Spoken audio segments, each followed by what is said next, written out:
This video is to support you with facilitating lessons 53, 54, and 55 of the 6th grade Excel curriculum. This week, students are working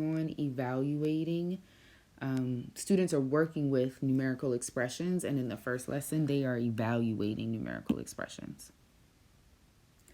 In the first example, they are evaluating the expression with the quantity 15 minus 5 plus the quantity 4 times 3.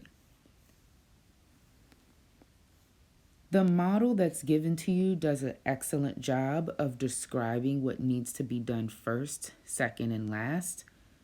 What's important is that you help students understand how to organize their work.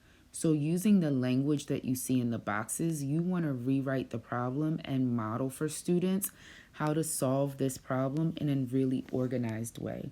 So I'm going to do that for you so that you can do it for students. I'm simply going to copy the problem as it's written. And I'm going to do exactly what the steps are telling me to do. I do the operation inside of the first set of parentheses. 15 minus 5 is 10. And then I rewrite everything else that I have. Now I do what's inside of the next set of parentheses. 4 times 12 is 3. 4 times 3 is 12. And now I add, as I see here, 10 plus 12 equals 22. It's going to be really important that students see how to organize their work so that as they jump into the discussion question, they can answer how they would evaluate this expression and then give you the value in a really organized way. They're going to follow the same steps in the second expression. I'm going to do it with you and for you. So I'm going to rewrite it,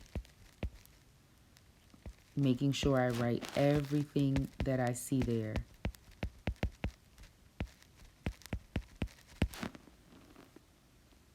Again, I do what's inside of the parentheses first. 5 times 4 is 20. And I'm going to rewrite everything else. Now I treat those brackets like parentheses. 20 divided by 2 is 10.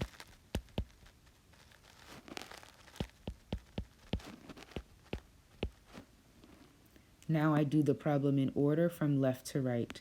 30 minus 10 is 20. And 20 plus 17 is 37. I'm getting the exact same answer. I'm following the exact same steps. However, I am writing my work in a really organized way. It's going to be important that you support kids with that as they are working through the problems. That way, as you're lapping around, it'll be easy for you to identify the point of error in the event that students aren't answering questions or they aren't evaluating correctly. As you jump into lesson 54, students are now going to write and interpret their numerical expressions, not just evaluate. But we're going to use exactly what we just did with evaluating to write. So we're going to first write a numerical expression for the phrase subtract 6 from 10, then multiply by 5. So I'm taking 6 from 10. So I am going to write 10 minus 6. And because I'm doing that first, whatever I do first goes in parentheses. Then I'm going to multiply by 5. I have the expression, quantity 10 minus 6 times 5. The think aloud that I just did is going to be really important that you replicate for students. So when they get into the try it, 8 more than 12. Students might write, I'm going to make that a little bit neater so you can see what I wrote there. They might write 8 plus 12 and put it in parentheses.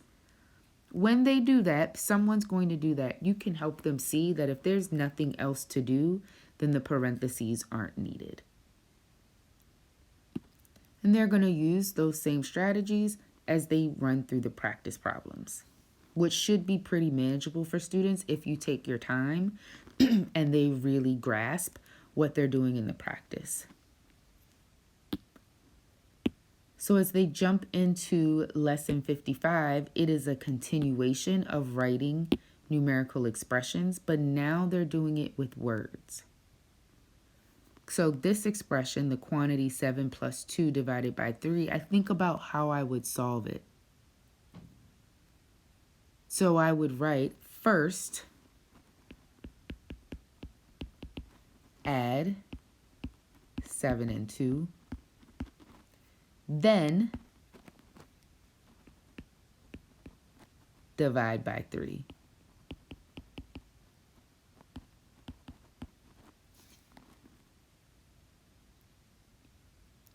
It's going to be helpful, even though this example doesn't have them write first. It's okay that they write first so that they're remembering what they're doing first. And if I say first, I see it in parentheses, and then they'll eventually stop doing it.